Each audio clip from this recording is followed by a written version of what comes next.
So first, I want to welcome everyone. Today is Friday, May the 2nd. Welcome to the largest, fastest growing, and the most active. That's my regular preaching um, meetup. It's a large scale Scrum organizational design, system thinking, product centricity, and business agility, all under the same umbrella meetup. And we are global. So thank you for being here today. Today's session will be a working session. So we'll spend some time walking you through some of the ideas, some of the elements of the system model. And then I would like this to also turn into a conversation, hopefully, depending how much we can cover. Okay. So my only ask is to keep the cameras on and mics off if you can. So let me just jump right into this. As I was preparing for this session, I wanted to do a quick reintroduction of everyone to the idea of system thinking and system modeling, and we use the technique for this. It's called causal loop diagramming, abbreviated CLD. A very quick review and recap of what this is, how it works. We have various very light annotations that we use. Errors, we can use either positive or negative signs. Sometimes we have an annotation like an O stands for an opposite, which is an equivalent of a negative minus.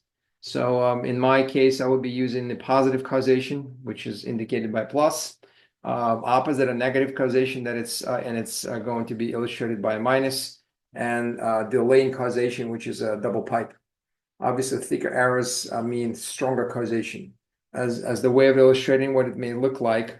So a very simple, natural example here. When there is, consider this rain as a system variable. So sun and rain and insect impact are the three system variables of our natural ecosystem. So when rain is in abundance, when this variable goes up higher, the rate of crop growth also will go up. And the opposite is true too. Again, there's some stabilizing factors such as abundance of water that may potentially kill crop, but I'm not making it that complex. So more water, more rain, more irrigation, your crop grows. Same goes for sun. The more sun rays, the more UV light, the higher rate of crop growth. So these two are very strong variables that have a positive causation, like an insect impact. Grasshoppers and other rodents or any animal that may potentially eat or destroy your crop will have a negative impact and a negative causation. So rate of crop growth will drop if this variable goes up in value.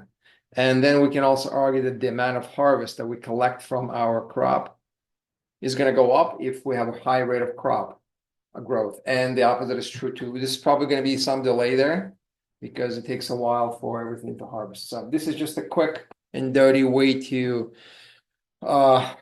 remind everyone how system modeling works. This is really more of a facilitation, visualization, and a coaching technique, not a methodology, not an operating model, just a simple tool, if you will. Okay, moving on. In today's session, so what went into the creation of today's content? So I had the pleasure, call it the pleasure, the honor, and just an opportunity to discuss, to have discussions with multiple senior executives over the last couple of months from various organizations, fintech, banking, banks, some healthcare, some pharmaceuticals, just more elevated, more senior folks. And I tried to learn from them what expectations they have from people like us. Well, I'm assuming that majority, so at least a good chunk of us are organizational change agents, consultants that do on-site client coaching and training. So what would be their expectations? So that was one of the inputs to this. And the other one was I've done some work around the job specs. I looked at a bunch of job requisitions, job recs that are out there on LinkedIn, Indeed, Monster.com, as well as some of them that come across my own desk, because I get, and I appreciate being seen out there. So, I get some of that. So I studied some of those expectations from the candidates as we call them responsibilities. Sometimes they use the RACI approach: responsible, accountable, consulted, informed, but that's just a little too deep. Just what are people expected to do at the job? So those were the main inputs, and I put the system model from it, and the requirements became my system variables from number two, and I also added some graphics.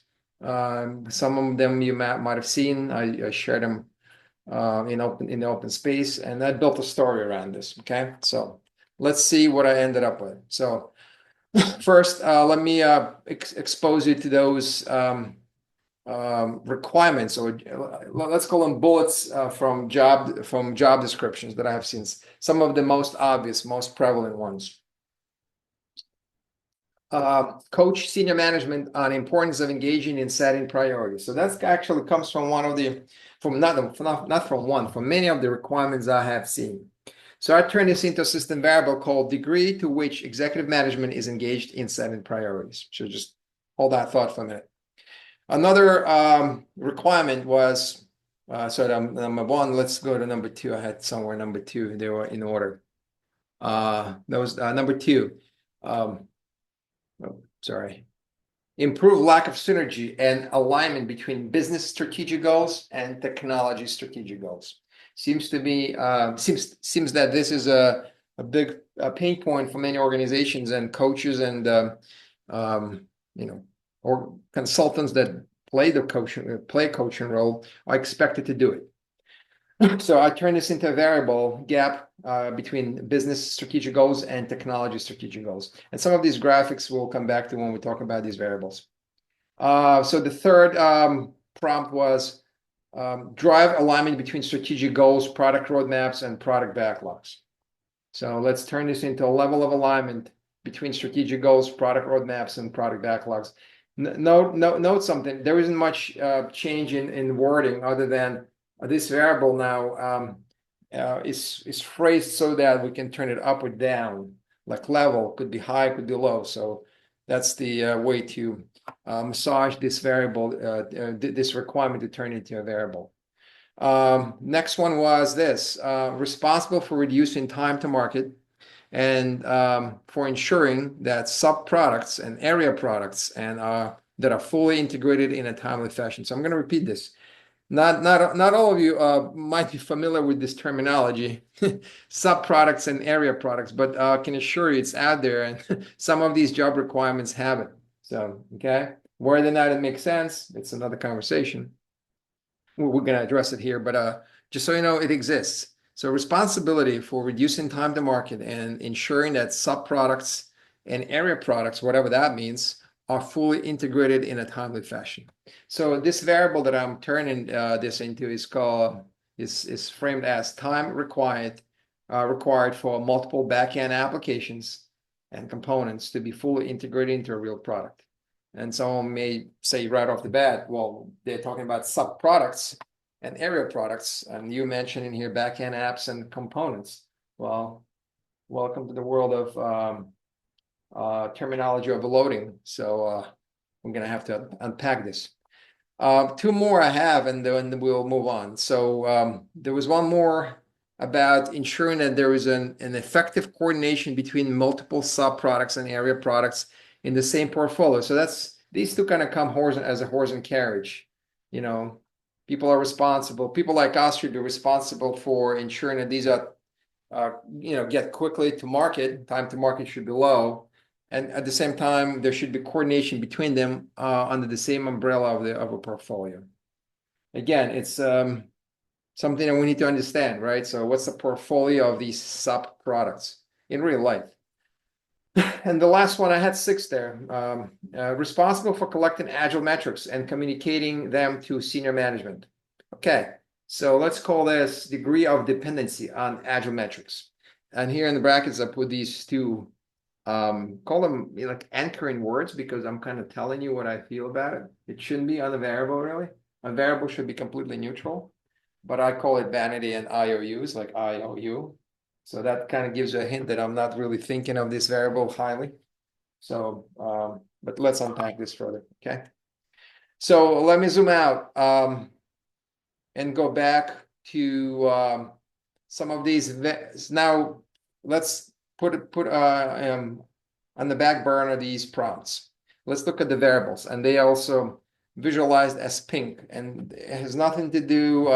So my color coding here is just for visualization, for nothing else. So let's take a look. Let's start maybe with this one. Degree to which executive management is engaged in setting priorities. Now, and this is where I get to show some of my graphic cartoons. We are familiar with this problem, right? Out there, senior executives are not really keen to learn much, at least not to spend much time on it. They want to do it very fast, very quickly. So when we are addressing this problem, degree to which executive management is engaged in setting priorities, we need to realize that this variable gets influenced by other system variables. And let me propose another one that sits above it systemically, perhaps, and has causation, positive causation on it. So ability to influence executive management. So degree to which executive management is engaged in setting priorities, one of the factors, one of the variables that impacts it is our ability, us, whoever's on this call, presumably, or at least some of us, ability to influence executive management. This is where I'm also going to refer to this coaching envelope of making impact. So it's us, it's the coach who sends a message, and it's the recipient who's supposedly going to receive it. And there was something that's called postage, right? Postage is how much postage do we put on an envelope, whether or not this envelope is going to get to its destination. So this is something that maybe you want to think about.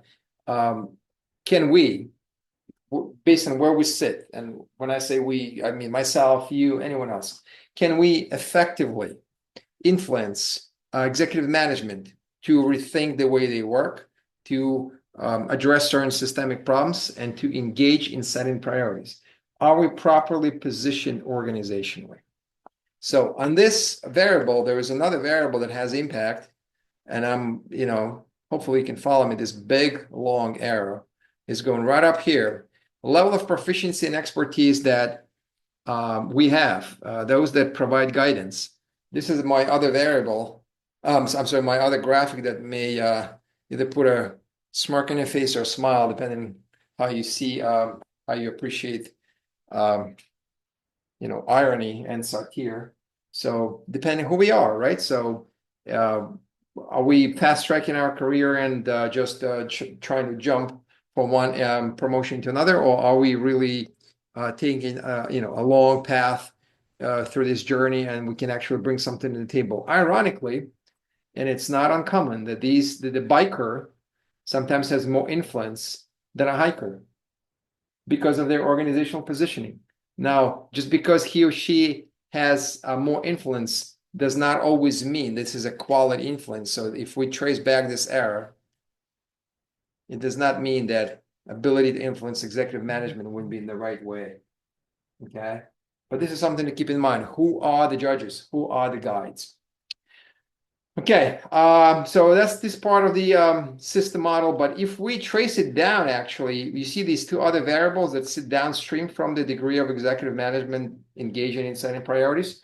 Those were the prompts. So level of alignment between strategic goals and product roadmaps and product backlog. So if senior managers, if senior executives are disengaged, then degree of alignment they have amongst themselves will be just lower. So it's ironic a little bit that this prompt, this requirement to drive alignment, again, this is we can have a mouthful of fancy words, but at the end of the day, if we're just addressing this system variable alone without thinking what sits upstream and upstream and upstream, we might be, as we say, barking on the wrong tree. Okay, so addressing these low-level system variables may not be as influential as actually going upstream and in trying to improve something that's much more systemic, much more impactful. There's another variable that we generated here. It's the gap between business strategic goals and technology strategic goals.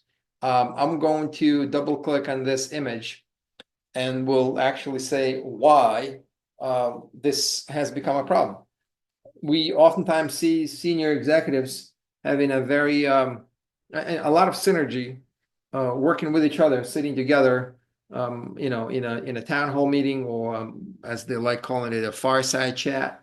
There's a lot of synergy. There's a lot of yes, we're on the same page. We are marching in the same direction. However, as they delegate the rest of the responsibilities to their next of kin and people that are within their specific org structures, this is where we see a lot of lockhorning and spears crossing. Okay, so the problem actually sits somewhere deeper systemically, and I'm going to bring another element here. This is very much related to business versus technology, although it never should be that way. Something we have to remember: the concept of a profit center and a cost center. Our business lines of business, product lines, they generate revenue, they make money. So they have to say, they should get to say what certain matters should look like. And especially when it comes to these transformational efforts and agile, scaling and stuff that, everyone brags about, business profit centers should have a lot of say.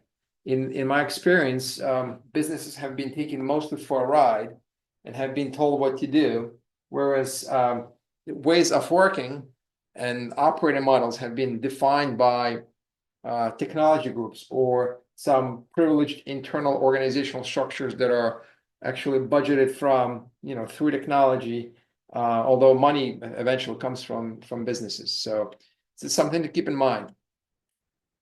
I am going to probably I'm going to pause for some comments, but I would like to actually talk about some other important system variables here.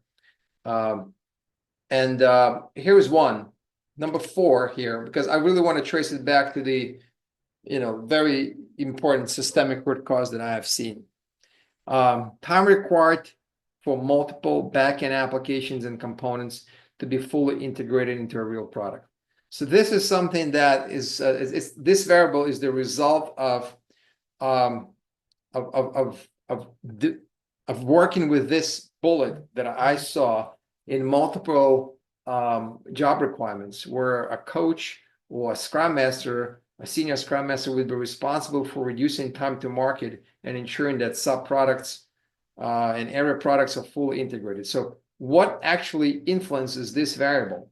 So if I were to roll up just a notch here and show you this yellow sticky note, you will probably recognize lots of challenges that many organizations have created for themselves. It's almost like a self-inflicted wound. Number of fake products.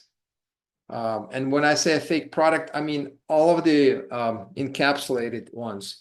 Area products, sub-products, technical products, tech for tech products, no real customers, no human users products. So those are, I guess, products in name only, because they don't really have a revenue stream. They do not have a real group of business users or true customers that pay hard money for it. So these are compartments and encapsulations of work that is much more traditional to these organizations than a real product could be. So with this system variable, it's a very important system variable. Let me take you back up a little bit and see what actually leads to it. And before I do that, let me actually visualize it. So take a look for a minute. Let me just go up a little bit so you can see this. So this image right here illustrates what we often see, and we also refer to this as wild productization. Everything that moves, everything that exists now becomes a product. Now, are these real products? Shared services, platforms, microservices, libraries, APIs? These are not. They are not. They are backend applications. They're components. They're constituents of a real product.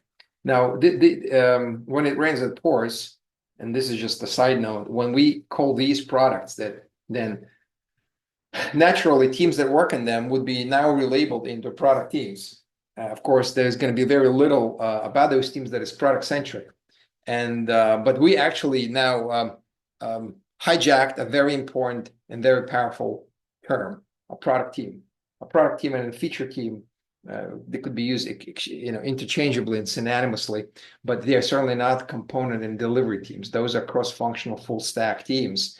But if this is considered to be a product, then what are we making of those product teams? So, going back up and zooming out for a minute.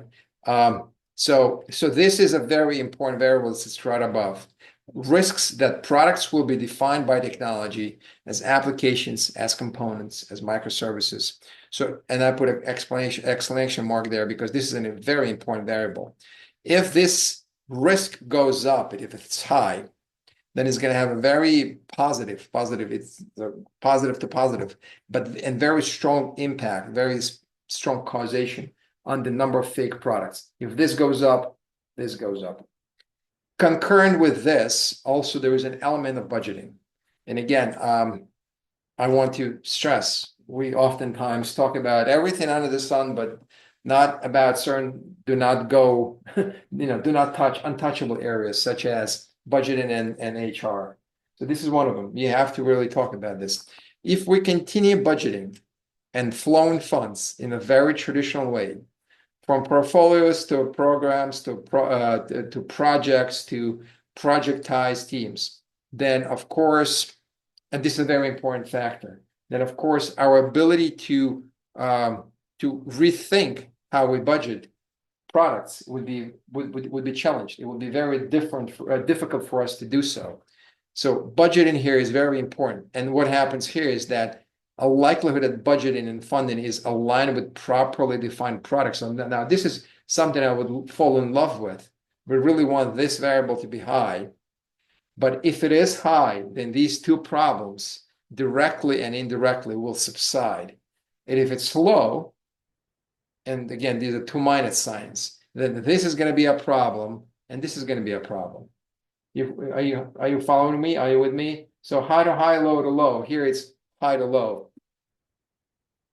So if we have a habit, if we have changed the way we manage our funds, and if we are now in the business of funding, budgeting products, then the risk of funding and defining products as in a traditional way, applications, components, microservices, that risk is going to be lower. And therefore, the number of fake products will be also lower. Okay. One more system variable that is very important here. Likelihood that product managers and product owners, and we're not going to digress into the difference between the two roles. A great product manager could play an amazing role of a product owner under certain organizational conditions facing technology, but we're not digressing there because sometimes we have this false dichotomy, or you either a manager or the owner. I would disagree with that, and I can explain why, but that's not about that now. Let's just consider these are two known roles. So if we properly empower them, then two things would happen. It is obviously a mistake here, and someone should have caught it. Should be a minus, right? If we have real managers and real product owners empowered and engaged, then the number of fake products will naturally be lower. They will just not let it happen. They will not be happy with this. And the risk that products will be defined by technology as apps, components, and microservices would be also lower. Simply why? Simply because if you have a real business person engaged in this process, he or she will have a very short fuse and very short patience dealing with whatever it does not make sense from a business perspective. They will be very aggravated, very agitated, very interested in to see a real product definition and a return on their own investment. Hopefully it makes sense so far. A real customer, a real user would always be asking for this. If a customer is not real, if a customer is not, if a user is not real, they will be much more reluctant to ask these powerful questions. And I'm going to, I'm hijacking this great image from Michael James of Seattle. This is a great image that illustrates a powerless product owner who really is not a product owner, just a product owner in name only, some sort of an analyst or a manager who wears multiple hats and is responsible for anything but strategy, mission, vision, and OKRs. They are usually responsible for output, for speed of delivery, for metrics, for stuff that is maybe between trivial and irrelevant.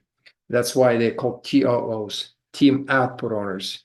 They're really not true business people. They're not true product owners. They certainly did not come from product management background. Okay. I'm going to also trace this back. So the likelihood that product managers and owners are truly empowered. This is going to be reduced with some delay by this variable, number of local optimized initiative orders with individual agenda, competing for budget and other things. So essentially what we're saying here is that if we have too many people within the organization or organizational system that are trying to jump in the bandwagon and step into the position of a product owner or product manager, but they do not possess the skills and the organizational empowerment, we're going to have this mess. We're going to have this variable that's going to be very low, and therefore these two are going to be very high. So who we engage from the beginning is super important. Okay. So number of locally optimized initiative owners, blah, blah. We want this variable to go down. We want this to be very low, if anything, if at all. Again, another system variable that we may consider here is the degree to which portfolio to program to project management interferes with product centricity. And what really bugs me, what really blows my mind sometimes is that companies say, yes, we want to go into a product centric world. We want to become product centric, products. But at the same, they pay no attention. They choose not to change the way they have been traditionally managing work. And that comes with terminology, that comes with this layered structures of work decomposition with budget and et cetera. So that's actually inconsistent. So in reality, yes, of course, we may have a situation when you have a portfolio of real products, somehow either interrelated or maybe not, but somewhere through budgeting and through strategic goals, yes. But chances of that happening for a typical organization that uses these two types of terminology, two sets of terminologies, is actually slim to none.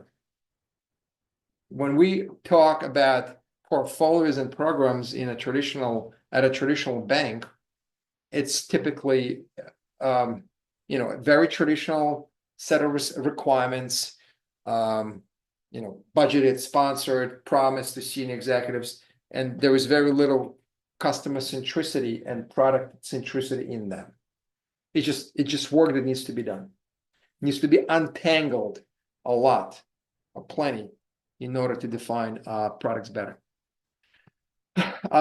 Influence of your legacy control structure, such as PMO, certainly has an impact on it. So, of course, you can argue, hey, this arrow should go back and forth. Yeah, you're right.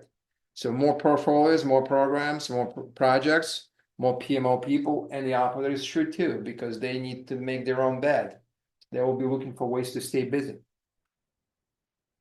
Let me go back up. We almost, not quite, but almost, we covered a pretty good chunk of this system model. Let me give you a few more nuggets here, and we'll open up for a dialogue here. So, for example, here, there's another system variable that sits right above the risks of products being defined by technology. Presence of product / feature teams. And again, someone should have caught it. Should be a big plus here. Oh, no, I'm sorry. It was right. It was minus. Yeah. If you have properly structured product teams / feature teams, not component teams, application delivery teams, then the risk is going to be lower. So notice something. These two factors come into play. I would actually make this into a thicker causation. So make this a little consistent. A likelihood that real product managers and product owners are involved. A likelihood that presence of real product / feature teams exists. The likelihood and likelihood, both of them are high. High likelihoods will both put a hard brake on these risks. And the opposite is true too. So think of it this way, in simple layman terms. If you still use legacy teams, legacy structure teams, component teams, application teams, microservices teams, backend teams, front-end teams, middle web services teams, used to be any kind of teams. And you use quasi-empowered or disempowered so-called product owners, BAs, SAs, project managers. These two system variables will have a very strong positive causation on the risks that products will be defined by technology, by applications, just traditional ways. Like language is powerful, but it's also cheap. You can rename anything into anything and basically gonna end up with something like this. Okay. And what's interesting is that, of course, down below here, there was one system variable that I should have mentioned, effectiveness of coordination between so-called fake products. And I put a big question mark there, like, why even bother coordinating with, like, we need to have a good, strong case. Why are two products, why do two products need to be coordinated? What's about them that requires a coordination? It is most likely what's not explicitly said but implied is that these are not real products. These are like large system components that truly need to be integrated. They really need to be coordinated between each other. Otherwise, there will be no product.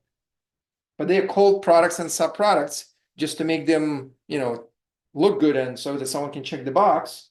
And therefore, we create this problem because we really haven't taken care of a bigger problem.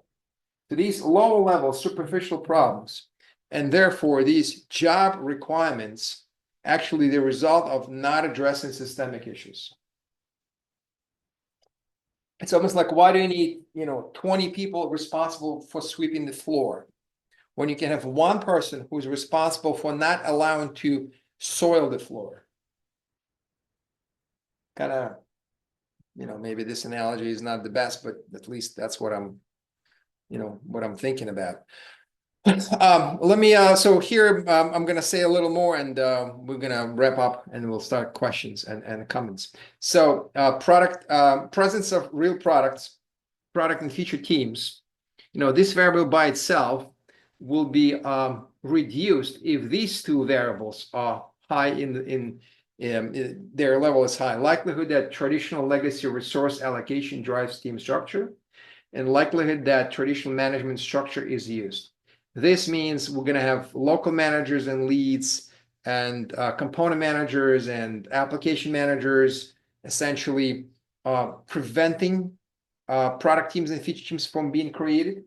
We can dive deeper into this, why this happens, but rest assured, if you have traditional management structure and traditional power and control applied to teams, it will be very hard to restructure teams from traditional legacy structures like component and application teams into feature teams. They will be protecting their turf, the managers, that is. And of course, traditional HR norms and policies.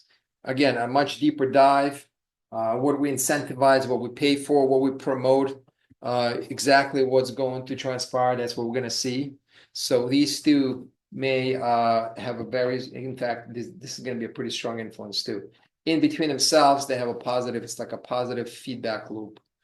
Traditional management and management practices and HR norms and policies, they kind of feed upon each other. Unless we break out of this vicious cycle, it is unlikely we're going to be able to achieve better team structure and better team capabilities. And of course, what comes up here is this strong system variable, likelihood that traditional HR norms and policies still prevail. let me turn this into a thicker variable so that you can appreciate that this is not a trivial variable. It's a pretty strong variable here. And the graphics that I use here, of course, you may recognize some of these problems. This is an HR related problem, so we don't address these. So interestingly, I'm yet to see a single job description for a coach that would actually stipulate help an organization to improve a career path, help an organization to improve incentives and bonuses and compensation for employees and team members and product developers. Why aren't coaches being asked these questions? Why are they not capable of giving advice, or are companies not willing to listen to this advice? But those are like critical elements, the systemic variables that are so powerful, like HR and budgeting are super critical, super important. Irrespectively of us talking about any frameworks, again, this is a very framework agnostic discussion, as you can see. But if we don't pay attention to these very powerful system variables, I call them organizational enablers, then everything down below becomes kind of trivial. I mean, yeah, you can put a Band-Aid on your scratch 1,000 times a day, but it won't go away because this is really not a scratch. This is the, peripheral manifestation. This is a symptom of your systemic allergy. You should be taking care of this in some other way. Last but not least, this is one that actually has killed me so many times. These fake products, sub-products, and my favorite one, I'm going to actually make this into color-coded. I'm going to color-code it as red just because it's just blows my mind. Oh, I can't color-code it on sticky note, huh? Can I? Area product, right? Where is it coming from? Where is this term even coming from? Now, the operating model, you probably have seen this image, right? Have you not? At 400%, you can't see it well, but how about now? Right? All these products, blah, blah product, area product, tech for tech product, sub-product, you really ask true customers whether or not they see them as products, and you're going to have a very sincere, very candid answer. No, we do not. It is very unlikely we're going to appreciate any one of these boxes to be presented as a real end product. They're components. They're pieces of, most likely these are technical areas, or technical products. I'm sorry, slip of the tongue. These are technical components, technical aspects of work that needs to be fully integrated in order for a real customer, a real client to say, yes, I'm willing to pay for this. So that's just an overarching problem here, right? But it's interesting, it's ironic that the terminology actually didn't make some sense back in the, elsewhere. If you really pay attention to where it's coming from, there is no such thing as an area product. There is no such term. It does not exist in the industry. It's an indicator of misunderstanding of the terminology that has been introduced. And the analogy that I'm using here is this. You think of the Manhattan Island. It would be a city requirement area of a much larger product called the city of New York. Someone may mistakenly think of this as, well, area city is a part of the area called tri-state area. So it's the loose language that cut into this, and people completely miss the plot. They turn a t-shirt inside out. So please just keep this in mind. And there's actually, if you want to use the terminology that has been coined and explained in the industry, like for example, in large-scale Scrum, this is the first time I mentioned in the making a notion of large-scale Scrum today. Yes, we have defined requirement areas. Yes, those are clearly defined attributes of a product, right? However, don't change the words and don't create these fake area products that actually, with that, there's a lot of confusion, and behind this confusion, there's a lot of omissions and dysfunction that it causes the organizations. So I'm going to zoom out here and I'm going to pause and open up for questions. But before I do, let me just summarize this in 30 seconds. All of these observations, job specs with expectations from us, from users, from end users, us being coaches, organizational design consultants, and some of the conversation with senior executives that have some good intentions at heart, but because of either being misled or somehow mismanaged, those expectations are not they're indicators of a much bigger problem. If we have these expectations from roles, it implies that these, and of course we turn them into variables, it implies that no one is really paying attention to what matters.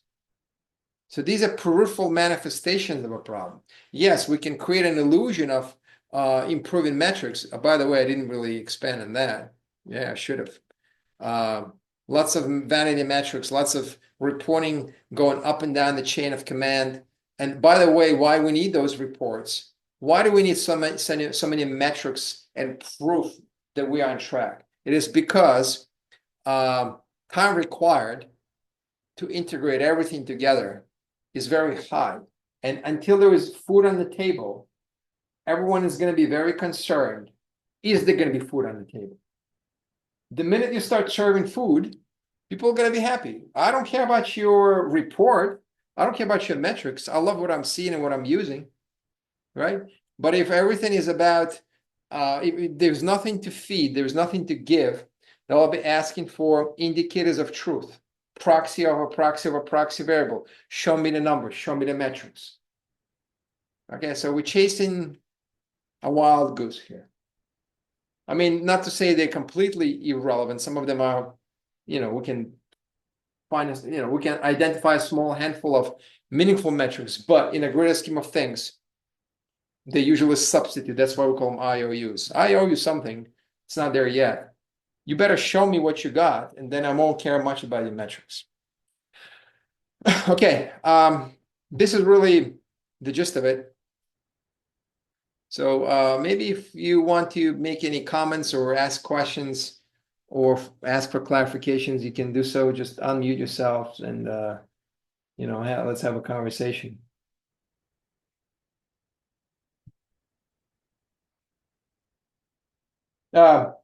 Yeah, but just yell out.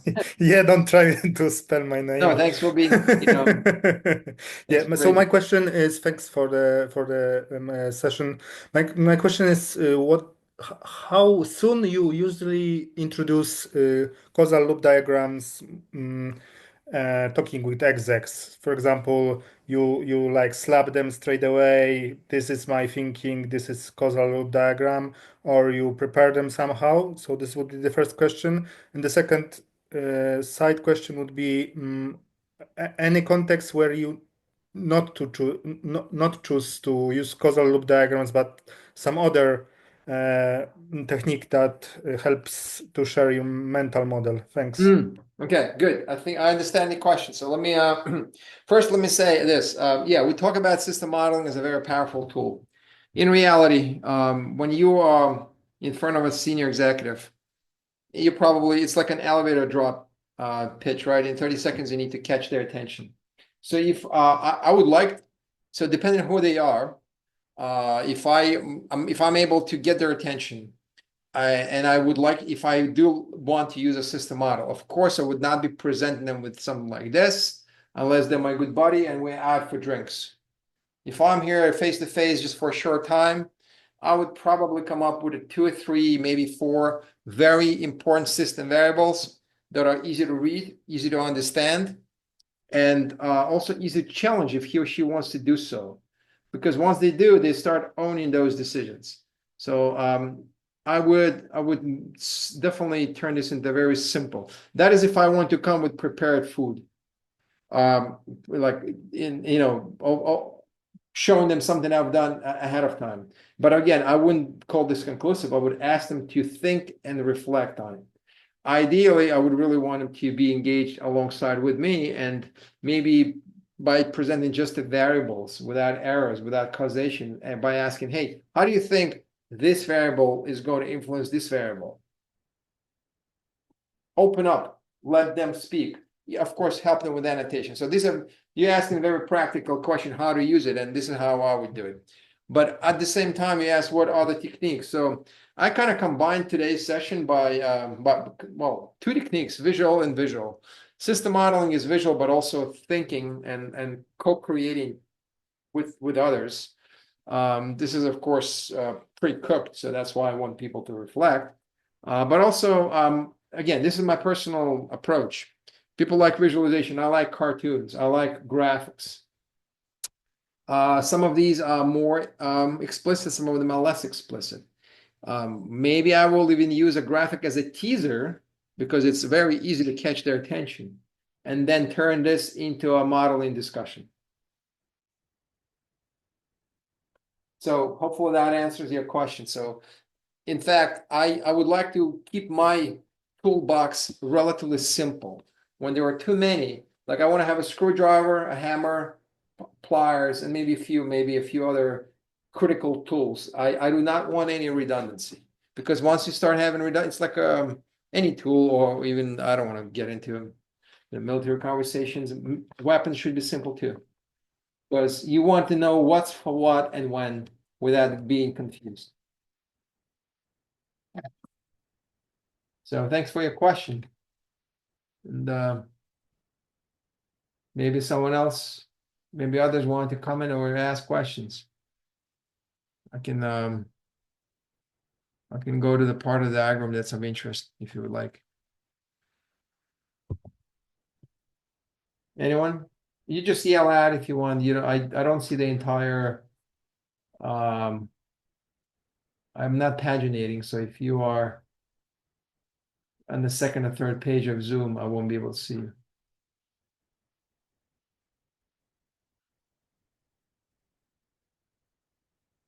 Anyone? Oh, go ahead. I can continue because I have fun. No, maybe, no. I like these sessions. Please. What do you think? What will be the trend right now? Or why AI is introduced? How would this local optimizational tool will impact the whole system, and also the management thinking on how to approach organization design? So I don't have a crystal ball, and some people like, you know, by speaking of AI, you know what, these cartoons weren't, I'm not Da Vinci. I give prompts and AI built them for me. So, but to your question, like, how is it going to impact roles? How is it going to impact jobs? I'm a strong believer that it will impact. It will probably have a much bigger impact on mundane, redundant, trivial jobs, where you're not expected to leverage a lot of intellectual thinking and dynamic ongoing learning.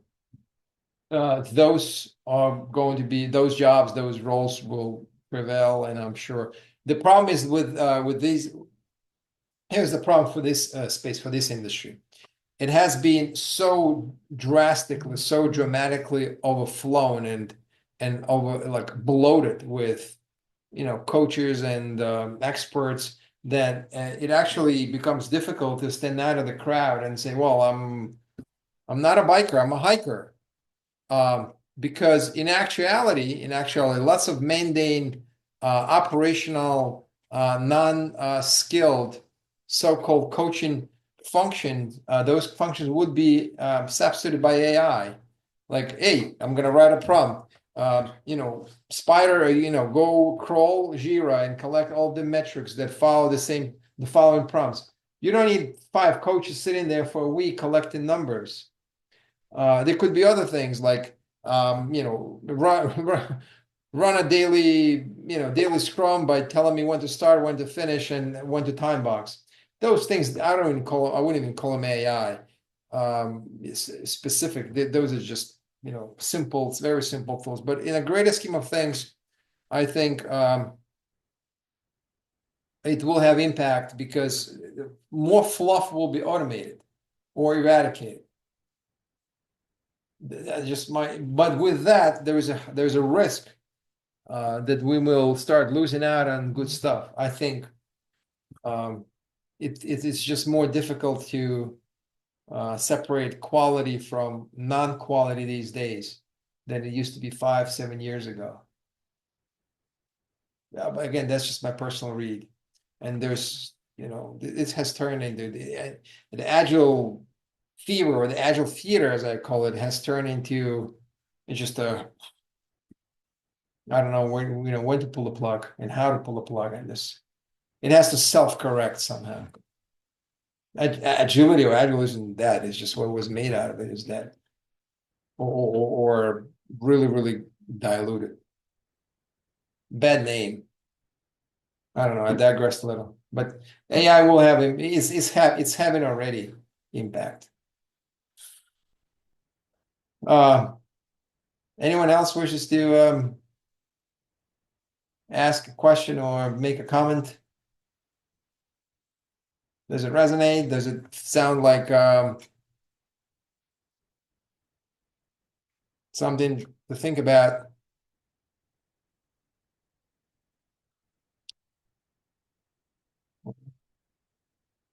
I'm just going to recap once again this whole exercise and the merits that we had to start with. So some of the job requisition, some of the discussion with senior executives and expectations of what needs to be fixed, what needs to be improved, and imply that there are people like us that are responsible for improving and fixing it. So those problems, those expectations were, queried by me, sourced from different places over over the period of time, and I turned them into system variables, trying to understand: are these managers, are these senior executives looking at right things? Are they expecting right things from their people? Are these job descriptions expecting right things from people? And although some of this does make sense, I picked the ones that don't. I picked those two that do not, or make less sense.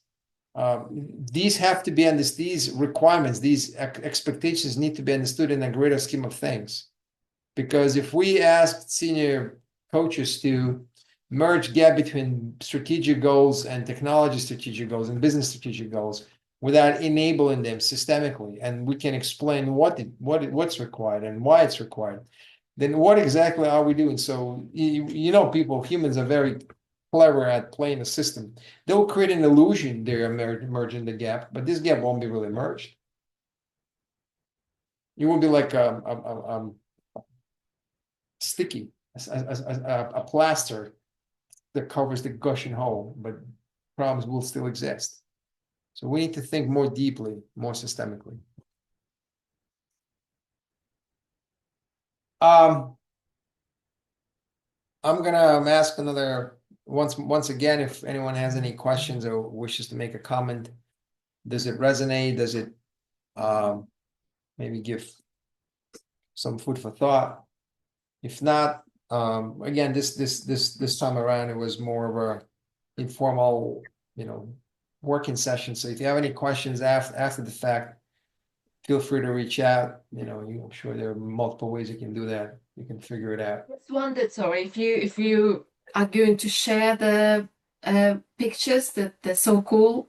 Yeah, Svetlana, by all means, I will figure a way to I'll definitely, maybe I'll create a linear deck and I'll capture. I really want the system model to be available, so that would be probably on the video recording, but the graphics I can certainly pull them together for everyone. Okay. Really cool, yeah. Thank you. Sure. Well, I want to thank everyone for joining. Hopefully it was not an overly boring session. Hopefully some use, and hopefully we did record. I'm not sure. Where's my record button? Okay. Thank you very much, everyone. Have a great weekend. The rest of the day as well. Thank you. Cheers. Thank you.